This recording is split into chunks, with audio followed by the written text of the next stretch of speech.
Welcome to the One Year Bible, May 9. The Old Testament reading, 1 Samuel chapter 5, verse 1 through chapter 7, verse 17. After the Philistines captured the Ark of God, they took it from the battleground at Ebenezer to the town of Ashdod. They carried the Ark of God into the temple of Dagon and placed it beside an idol of Dagon. But when the citizens of Ashdod went to see it the next morning, Dagon had fallen with his face to the ground in front of the ark of the Lord. So they took Dagon and put him in his place again. But the next morning the same thing happened. Dagon had fallen face down before the ark of the Lord again. This time his head and hands had broken off and were lying in the doorway. Only the trunk of his body was left intact. That is why to this day, neither the priest of Dagon nor anyone who enters the temple of Dagon in Ashdod will step on its threshold. Then the Lord's heavy hand struck the people of Ashdod and the nearby villages with a plague of tumors. When the people realized what was happening, they cried out, "We can't keep the ark of the God of Israel here any longer. He is against us. We will all be destroyed along with Dagon, our God." So they called together the rulers of the Philistine towns and asked, "What should we do with the ark of the God of Israel?" The rulers discussed it and replied, "Move it to the town of Gath." So they moved the ark of the God of Israel to Gath. But when the ark arrived at Gath, the Lord's heavy hand fell on its men, young and old. He struck them with a plague of tumors, and there was a great panic. So they sent the ark of God to the town of Ekron. But when the people of Ekron saw it coming, they cried out, "They are bringing the ark of the God of Israel here to kill us too." The people summoned the Philistine rulers again and begged them, "Please send the ark of the God of Israel back to its own country, or it will kill us all." For the deadly plague from God had already begun, and great fear was sweeping across the town. Those who didn't die were afflicted with tumors, and the cry from the town rose to heaven.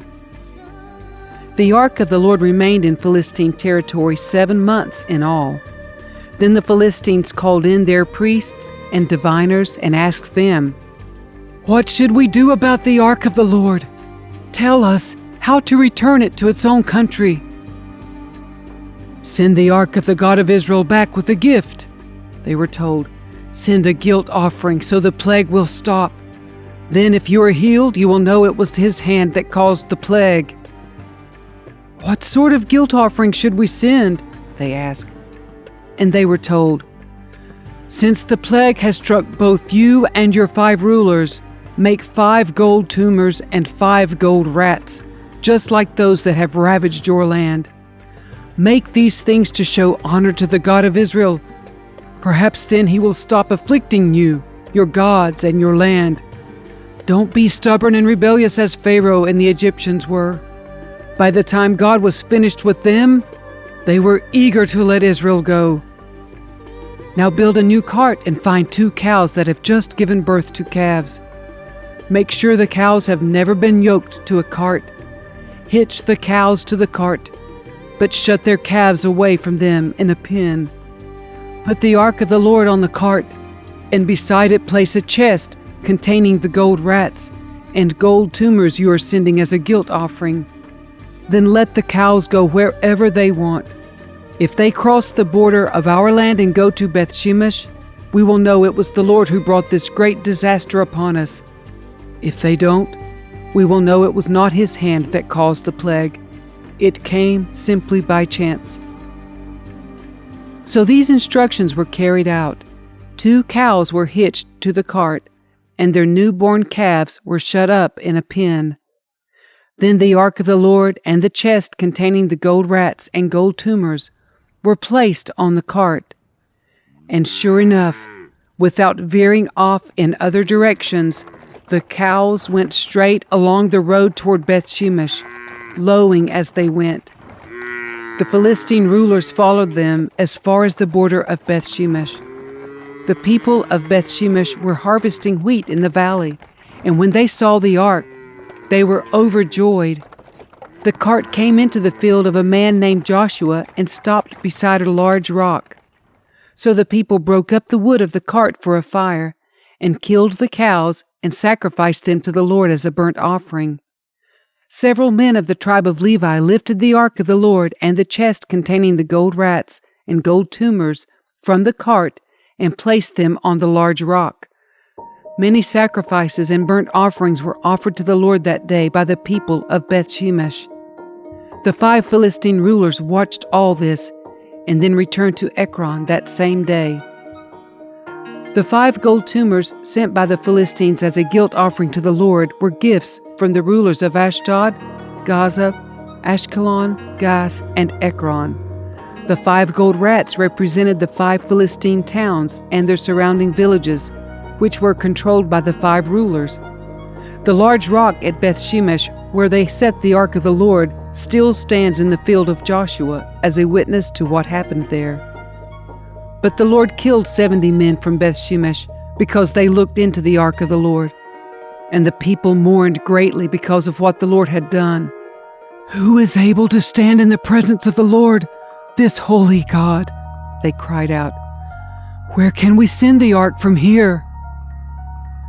So they sent messengers to the people at Kiriath-jearim and told them, "The Philistines have returned the ark of the Lord. Come here and get it." So the men of Kiriath-jearim came to get the ark of the Lord. They took it to the hillside home of Abinadab and ordained Eleazar his son to be in charge of it. The ark remained in Kiriath-jearim for a long time, 20 years in all. During that time all Israel mourned because it seemed the Lord had abandoned them. Then Samuel said to all the people of Israel, "If you want to return to the Lord with all your hearts, get rid of your foreign gods and your images of Ashtoreth. Turn your hearts to the Lord and obey Him alone. Then He will rescue you from the Philistines." So the Israelites got rid of their images of Baal and Ashtoreth and worshipped only the Lord. Then Samuel told them, "Gather all of Israel to Mizpah, and I will pray to the Lord for you." So they gathered at Mizpah and in great ceremony drew water from a well and poured it out before the Lord. They also went without food all day and confessed that they had sinned against the Lord. It was at Mizpah that Samuel became Israel's judge.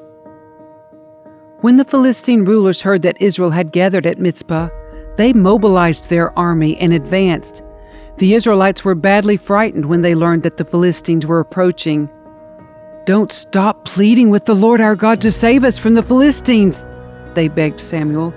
So Samuel took a young lamb and offered it to the Lord as a whole burnt offering. He pleaded with the Lord to help Israel, and the Lord answered him. Just as Samuel was sacrificing the burnt offering, the Philistines arrived to attack Israel.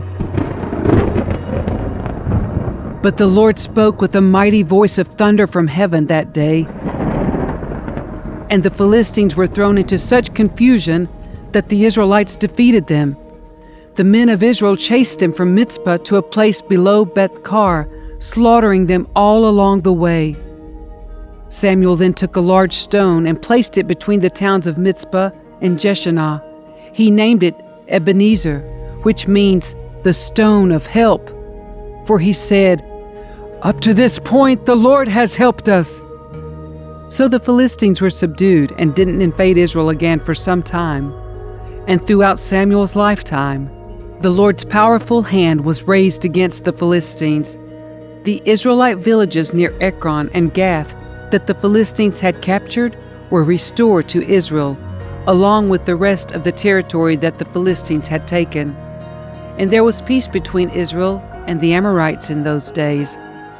Samuel continued as Israel's judge for the rest of his life. Each year he traveled around, setting up his court first at Bethel, then at Gilgal, and then at Mizpah. He judged the people of Israel at each of these places. Then he would return to his home at Ramah, and he would hear cases there too. And Samuel built an altar to the Lord at Ramah.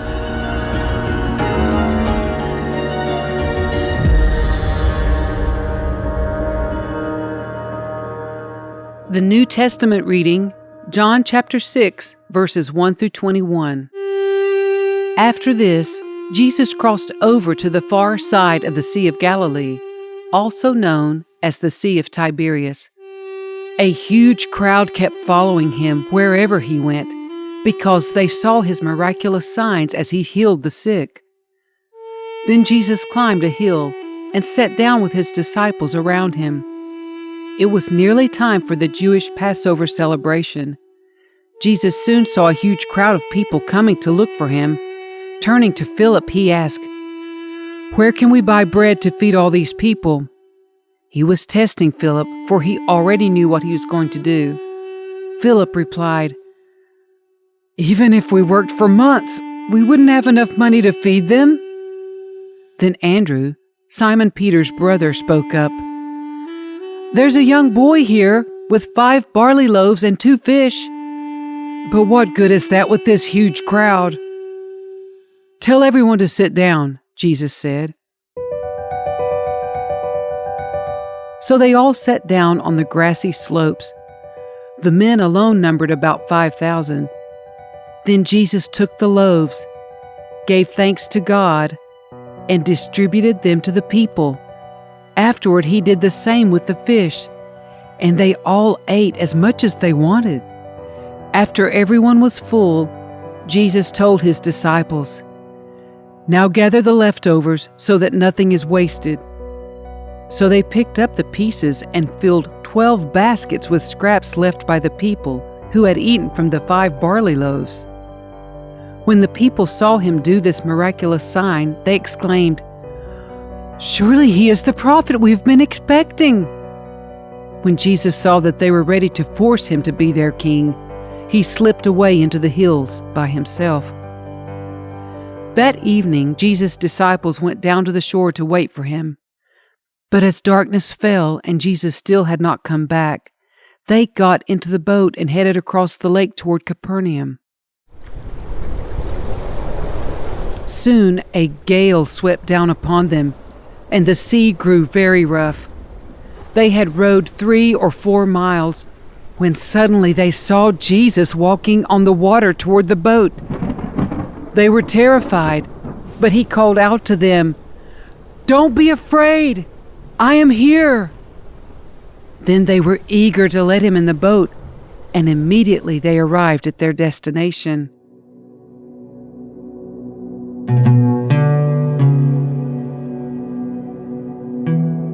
Psalm 106, verses 13 through 31.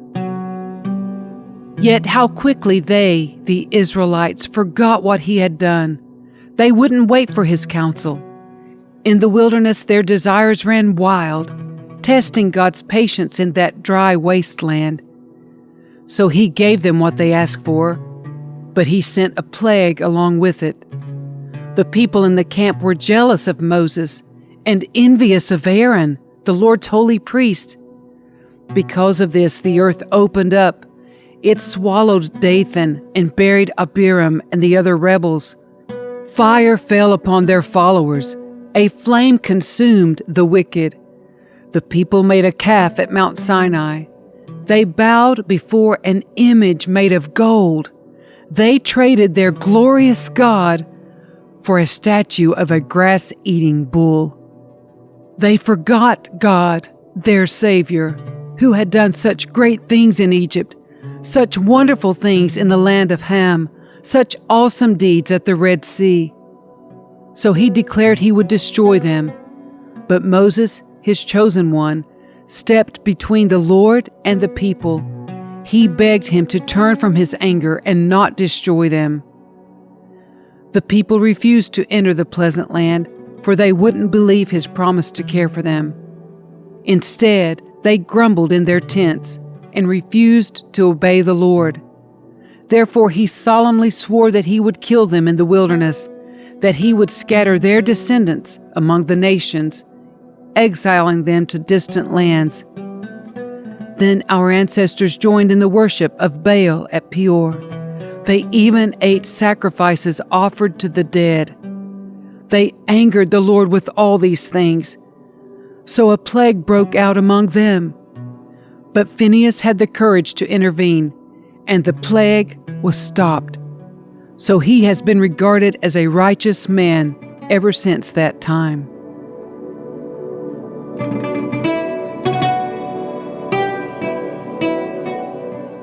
Proverbs 14, verses 32 and 33.